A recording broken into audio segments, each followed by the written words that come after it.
Following Brett Kavanaugh's confirmation to the Supreme Court, Republicans are hopeful that they can keep conservative voters energized and motivate them to hit the ballot box next month. One America's Gabrielle Cuccia has more from Washington. The Republican National Committee spokesperson told One American News that Republicans are energized for this November's midterm elections, given the latest attack on now Supreme Court Justice Brett Kavanaugh. There's simply no doubt that the Brett Kavanaugh confirmation process to become an associate justice has motivated our voters. In fact, on September 30th, the Republican National Committee, we had our best day in online fundraising in our history, not just in this week or this year or this cycle, in the history of our party. So if you want to see how motivated Republicans are, look no further than September 30th, the day that we broke a record because our voters are so motivated to support the party in the wake of the antics from the left that we saw during the confirmation process.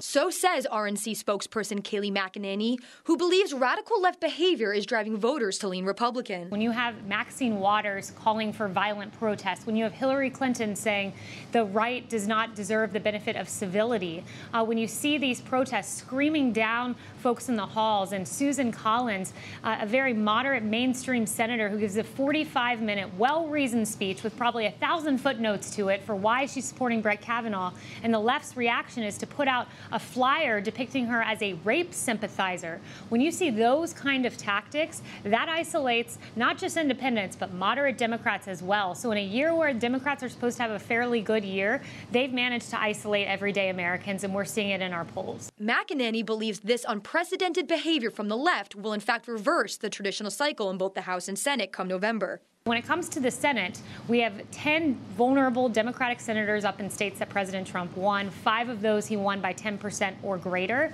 I anticipate we'll pick up 3 to 5 of those seats. Before Kavanaugh, I would have said it was probably more like 2 to 3. Now I think it's more 3 to 5 because so many Democratic senators opposed Kavanaugh. Only 1 supported Kavanaugh. And then in the House, it's more of an uphill battle. History says we will lose some seats, but we still think that we'll maintain our majority. And we think this Kavanaugh effect has really exposed the left and will help us to solidify our majority in the House. As voters are motivated now more than ever to get to the polls, this year's midterm election may bring unprecedented results. Gabrielle Cuccia, One American News, Washington. Want to see more videos like this? Click on the link below and subscribe to One American News on YouTube, and call your cable provider and kindly demand that One American News is added to your lineup. Call and subscribe today.